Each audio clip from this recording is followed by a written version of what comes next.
Editing করা video নয়, স্বচক্ষে দেখুন দুহাতে দুটি ভাষা লেখা হয়ে যাচ্ছে অনর্গল। বাংলা, ইংরেজি সহ 5টি ভাষায় 11 রকমের লেখার ধরন। বর্তমান সোশ্যাল মিডিয়ার ভাইরালের যুগে দেখা যায় নানান ভিডিও, তবে এডিটিং আর এই কারণেই বিভ্রান্ত হন অনেকেই। কোনটা ঠিক কোনটা ভুল তা নিয়ে দ্বিধাগ্রস্ত হয়ে পড়েন।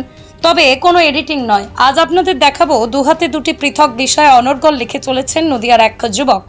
ইংরেজি বাংলা ছাড়াও ওড়িয়া, অসমিয়া, হিন্দিতেও 11 রকম অদ্ভুত এই ক্ষমতার অধিকারী হয়েছেন।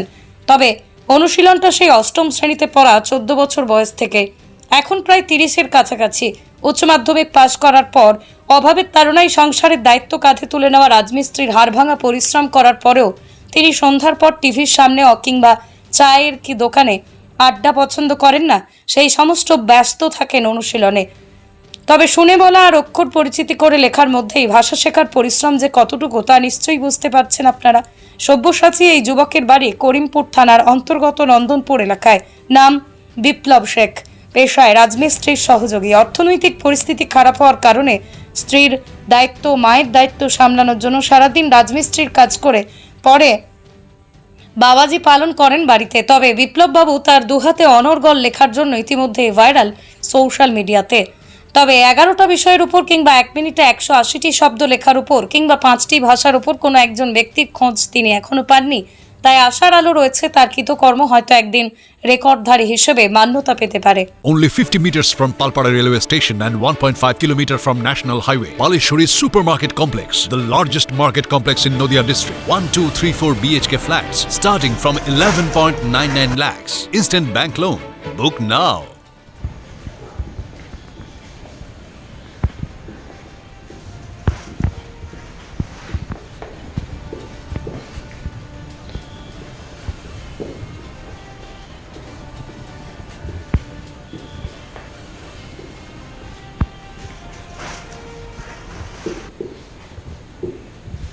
দাদা, প্রথমে যেটা জিজ্ঞাসা করছি সেটা হচ্ছে যে এই যে দেখছি আপনি ডান হাত এবং বাঁ হাত দুটোতেই লিখতে পারছেন, ছোটবেলা থেকে কি পারদর্শী, মানে আপনি এটা লিখতে অভ্যস্ত ছিলেন? আমি যখন ক্লাস 8-এ পড়তাম তখন আমি দুহাতে লিখতে পারতাম, কিন্তু এত রকম কাজে পারতাম না। এখন আমি 11 রকম পদ্ধতিতে লিখতে পারি। না, অনেকের ক্ষেত্রে দেখেছি ডান হাতে লিখতে পারে, বাঁ হাতেও লিখতে পারে, তবে দুটো হাত একসঙ্গে চলে না। তো সেক্ষেত্রে আপনার এটা কি আপনি খুব অভ্যাস করেছেন তার ফলেই হয়েছে নাকি জন্মগতভাবেই? না, ও বয়সের ফলে হয়েছে। আচ্ছা, কি উদ্দেশ্য ছিল তখন? কি শুধুই ভালো লাগতো যেরকম বেশ আমি এমন কিছু করবো, বন্ধুরা দেখবে বা অন্যজনের দৃষ্টি আকর্ষণ হবে? ভালো লাগতো।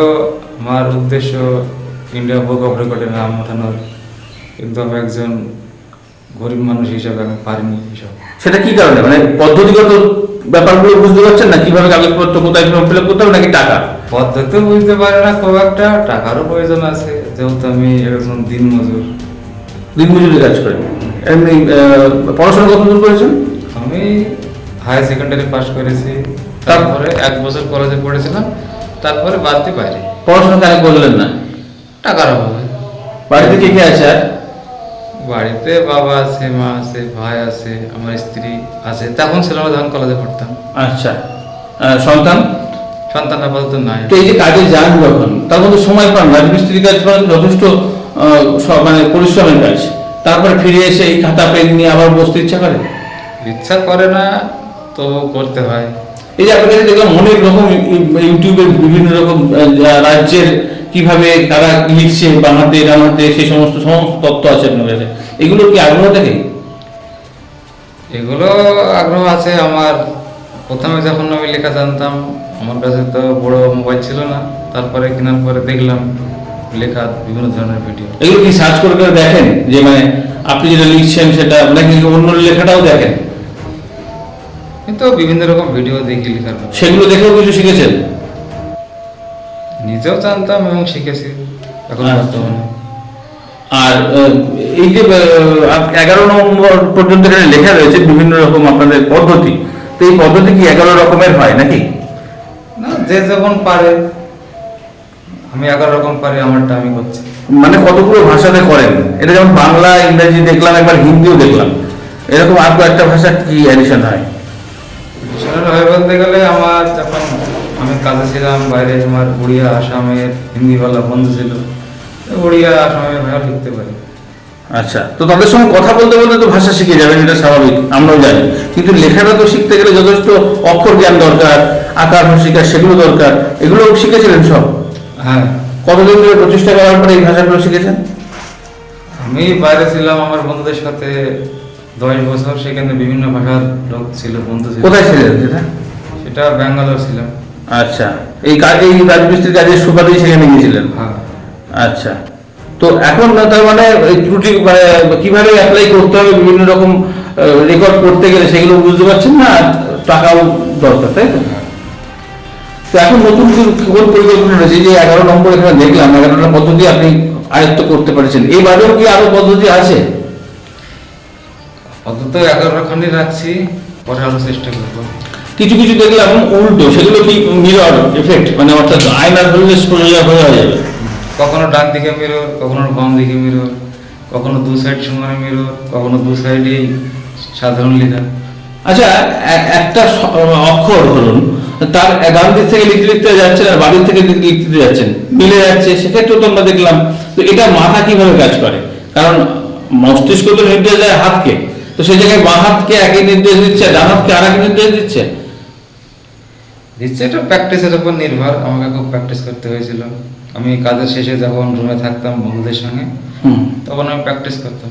এই যে খাতায় দেখলাম আপনার ফাইলের মতো করে সব জমা করে রয়েছে, খাতার মধ্যে লেখা, তো এগুলো কি আপনি লিখে লিখে রেখেছেন? হ্যাঁ, এগুলো কি উদ্দেশ্যে, মানে আগামী দিনে কোনোদিন কাজে লাগবে এই সমস্ত ডকুমেন্টারি করতে? হ্যাঁ, সেই উদ্দেশ্যে। কি নাম আপনার আর কোথায় বাড়ি? বিপ্লব শেখ আমার নাম, বাড়ি নন্দন। তাহলে এটা আপনার বাড়ি, তাই তো? এটা আমার বাড়ি। আচ্ছা, তো পরিবারে কে কে আছেন? আমি, আমার স্ত্রী, বাবা, মা, ভাই। আচ্ছা, তো কাজ করে কে কে তার মধ্যে, আপনি আর? আমি করি, বাবার বয়স হয়ে গেছে, ভালো কাজ করতে পারে না। তো মাঠের কাজকর্মই হলো মেন নাকি? মাঠের কাজ, রাজমিস্ত্রি, যুগালি, রাস্তার কাজ, কত দিন মজুর। আচ্ছা, আর এমনি গরু ছাগল বা পোষা কিছু? ছাগল আছে, ওদিকে ছাগল আছে, ওটা ছাগলের ঘর এটা। আচ্ছা, তাহলে বাইরে তো রাজমিস্ত্রি কাজ করতে করতে তারপরে আর করছেন না কেন, এখন আর যাচ্ছেন না কেন? এখন আপাতত রাজমিস্ত্রিতে যাচ্ছি। না, সে তো এখানে যাচ্ছেন, বাইরে যাবেন না আর? না, বাইরে যাওয়ার এখন আপাতত ইচ্ছা তেমন একটা নেই। আচ্ছা, তো তাহলে এই যে দু হাতে লেখা, এটা কি বাড়িতেও প্র্যাকটিস করেন না কোথায় গিয়ে পড়েন? এটা সব সময় প্র্যাকটিস করতে হয়, নাহলে স্পিড কমে যায়। আচ্ছা, তো আপনার ছেলে মেয়ে আছে তো নিশ্চয়ই? না, আচ্ছা, তো পরবর্তী প্রজন্মকেও কি শেখানোর ইচ্ছা আছে? যদি কেউ আপনার কাছ থেকে এরকম ধরনের কোনো ছাত্রছাত্রী শিখতে চায় যে আমি শিখবো এই খবর দেখার পরে, তাহলে আপনি কি তাদেরকে শেখাবেন, বা শেখানো আদৌ কি যায়, নাকি তার মধ্যে থেকে না আসলে হবে না? শেখানো খুব প্রচেষ্টা করলে শেখা যায়। আচ্ছা, তো আপনি আগামী দিনে আর কি শিখবেন? এই তো 11 রকম তো দেখলাম আমরা। দেখা যাক, আমার যদি ইন্ডিয়া বুক অফ রেকর্ডের নাম উঠে যায়, ভবিষ্যতে আরও কিছু শিখবো। এই যে গুগল দেখে দেখে বিভিন্ন রকম সার্চ করেন, আপনি কি দেখেন মূলত সেগুলো? দেখি বিভিন্ন লেখা টেখা দেখি, বিভিন্ন ভাষায় সিরিয়াল দেখি, নাটক দেখি। না, সে তো সিরিয়াল বিভিন্ন ভাষায়, মানে ভাষাগুলো আপনার আয়ত্ত এসে গেছে। তো শেখা তো ভাষা তো নয়তো কথা বলতে বলতে এসে যায়, কিন্তু লেখাটা কিভাবে করলেন? লেখাটা আমি যখন ব্যাঙ্গালোরে ছিলাম, আমার বন্ধু ছিল, তাদের সাথে হিন্দিতে লেখা শিখেছি, হিন্দি, উড়িয়া। অসমীয়াও ছিল? আচ্ছা, তাদের সঙ্গে একই মেসে থাকতেন? একই জায়গায় থাকতাম। আচ্ছা, শিখতেন? ওরা কি বাংলা শিখতো আপনার কাছ থেকে? না, ওরা শিখতো। অত আগ্রহী ছিল না, কিন্তু আপনার আগ্রহ ছিল এই সমস্ত ভাষাগুলো। তো সেটা কি এই হাতের লেখার জন্যই কাজে লাগানো, নাকি এমনিতেই ইচ্ছা করে যে শিখি? লেখার জন্য কাজে লাগানো, শিখে রেখেছি এটা। আচ্ছা, মানে আমার প্রধান টার্গেট ছিল লেখা। আচ্ছা, তো এখন এই আপনার এই প্রচেষ্টা, এটা ধরুন বিভিন্ন রকম রেকর্ড ভুক্ত করতে পারেন, তো অসুবিধা কোথায়? অসুবিধা, আমি একজন গরিব দিনমজুর মানুষ, টাকার অভাব। এক্ষেত্রে কি টাকা লাগে? টাকা, হ্যাঁ লাগে, তো টাকা লাগে। আচ্ছা, আর কিছু কিছু ক্ষেত্রে যোগাযোগের অসুবিধা, আপনি বুঝতে পারছেন না কোথায় ফর্ম ফিল আপ করবেন, কীভাবে, এই দুই ধরনের সহযোগিতা আপনার এই মুহূর্তে প্রয়োজন, তাই তো? আচ্ছা, আর এই যে লেখার ক্ষেত্রে, যে শুধুমাত্র কি খাতা পেনে আর বোর্ডেও লিখতে পারেন, তো বোর্ডেও তো লিখলেন, খাতা পেনেও লিখতে কোনটা সাবলীল মনে হয়, কোনটা সহজ? আমার ক্ষেত্রে এখন দুটোই সময়। তাহলেও বোর্ডটা বড় হয় বলে কি একটু লিখতে বেশি সুবিধা, বা দর্শকদের দেখতে সুবিধা হয়? দর্শকদের দেখতে সুবিধা হয়, এই জন্য বোর্ডে দিতে হয়। আচ্ছা, আর এই যে খাতায় লেখাটা তো আপনার দেখলাম খুবই সুন্দর, সেই তুলনায় বোর্ডেরটা একটু অপরিষ্কার, কী কারণে এটা? খাতায় ছোট জায়গা, নিজের আয়ত্তের মধ্যে থাকে, বোর্ড একটু বড় হয়, এটাই। আচ্ছা, এই যে চোখ বেঁধে দেখা গেল লিখতে, তো চোখ বেঁধে যখন লিখছেন তখন একটা অক্ষরের সঙ্গে একটা ধাক্কা লেগে যাচ্ছে না? না, ধাক্কা লাগে না। এটা কি এই মানে হাতের তালু এরকম রেখে দিয়ে কিছু মাপ করছেন নাকি? প্র্যাকটিসের উপর। আচ্ছা, মোটামুটি প্রতিদিন কি প্র্যাকটিস করেন?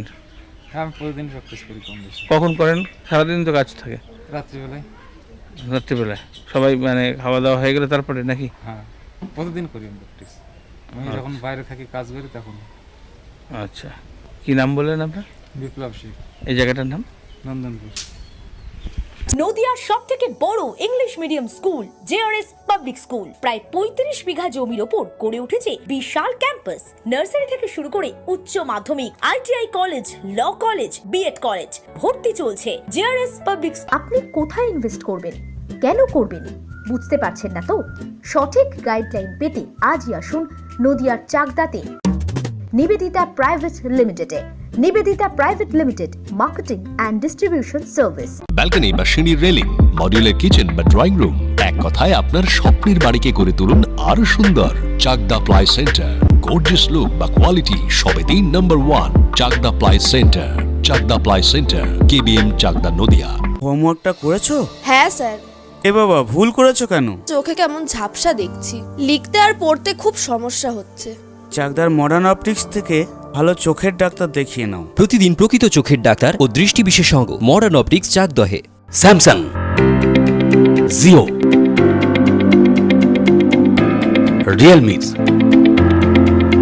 নদিয়ার একমাত্র অথরাইজড ডিস্ট্রিবিউটর ঘোষ কমিউনিকেশন, থানার মোড়, চাকদা, নদিয়া।